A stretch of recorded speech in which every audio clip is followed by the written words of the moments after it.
नमस्कार दोस्तों। कल रात को मैं भगवान परशुराम जी के बारे में पढ़ रहा था, तो उसमें मुझे एक चीज़ ये नज़र आई कि भगवान परशुराम ने अपनी माता का अपने परशु से सर क्यों काटा था। अगर आप जानना चाहते हैं तो ये कहानी ज़रा ध्यान से सुनिए, क्योंकि बहुत ही सेंसिटिव कहानी है। आज बात करेंगे भगवान परशुराम जी के बारे में कि कैसे भगवान परशुराम जी ने अपनी माता का अपने परशु से सर काट दिया था। उनकी माता का नाम रेणुका था और जब वो अपनी शिक्षा पूरी करके आ रहे थे, तब उनके पिता, जो कि बहुत बड़े ऋषि जमदग्नि, बहुत बड़े गुरु आचार्य थे, और उस वक्त का एक सबसे महान राजा हुआ करता था, हेली समाज का उनका नाम था। जो राजा था उनका नाम था सहस्त्र अर्जुन। उनको सहस्त्र बाहु का बल मिला हुआ था, ब्रह्मा जी का उनको वरदान था। उन्होंने यहाँ तक कि दशानन रावण को भी अपने कारागार में कैद किया हुआ था। तकरीबन 10 साल तक रावण को उन्होंने अपने कारागार में रखा था। बहुत शक्तिशाली राजा था। तो बात कुछ ऐसे शुरू हुई थी कि जिस तरीके से सहस्त्रार्जुन ने परशुराम के पिता ऋषि जमदग्नि और बाकी ऋषियों को परेशान कर रखा था, उनके आश्रम में बार बार आग लगा देते। उन सबसे परेशान होकर ऋषि जमदग्नि की पत्नी माता रेणुका वो महाराजा सहस्त्रार्जुन के महल में गई और उनसे एक याचक बनकर गई, और याचिका थी याचक बनकर सहस्त्रार्जुन के महल में गई और उनसे याचना की कि आप आश्रम को आतंकित ना करें, जिससे विद्यार्थियों का जीवन तहस नहस हो जाता है। वो ये बात समझाकर आने ही वाली थी कि सहस्त्रार्जुन ने ना करें, विद्यार्थियों का जीवन तहस नहस हो जाएगा।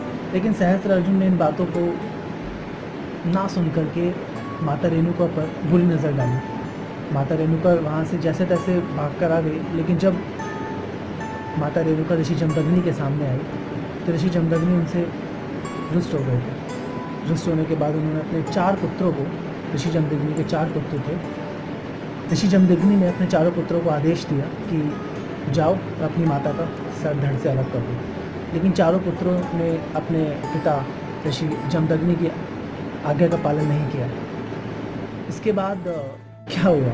उसके बाद 10 साल पूर्ण हो चुके थे परशुराम जी की शिक्षा को, जो शिक्षा शिव शंकर के वहाँ से पूरी करके आ रहे थे। उसके बाद हुआ यूँ कि ऋषि जमदग्नि बैठे हुए थे कहीं अकेले, दुखी।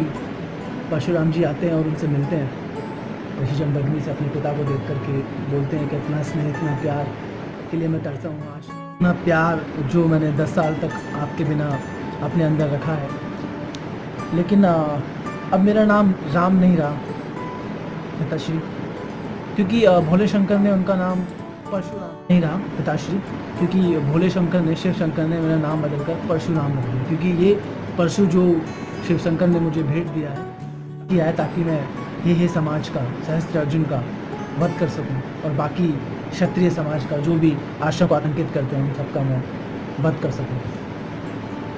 लेकिन ऋषि जमदग्नि बहुत परेशान थे। उनकी ये सब बातें अनसुनी कर ऋषि जमदग्नि के मन में एक चिंतन घोर कर रहा था। वो चिंतन था कि मेरे 4 पुत्रों ने मेरा आदेश नहीं अपनाया। इस बात से दुखी होकर ऋषि जमदग्नि ने अपना ये बिना बताए अपने आदेश को परशुराम जी को बताया और कहा परशुराम जी से कि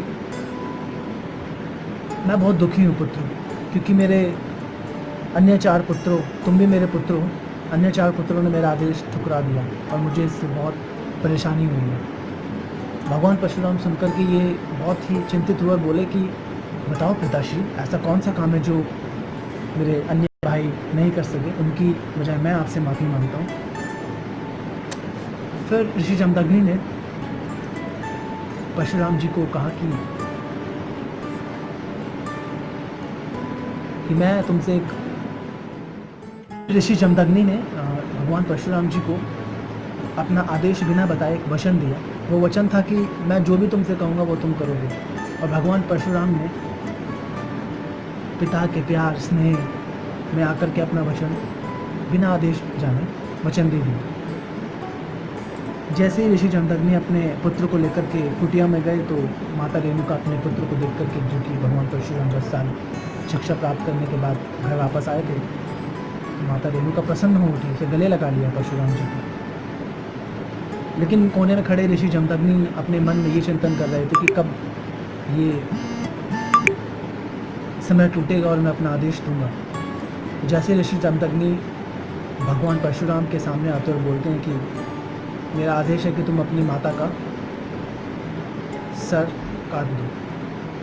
परशुराम जी सुनते ही अपने पिताश्री से कोई प्रश्न नहीं करते, बहुत रोकर शिव शंभू का नाम लेकर के अपने परशु से अपनी माता रेणुका का सर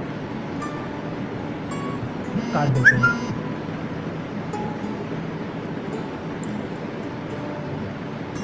माता से माफ़ी मांगते हैं अपना इस घोर अन्याय की।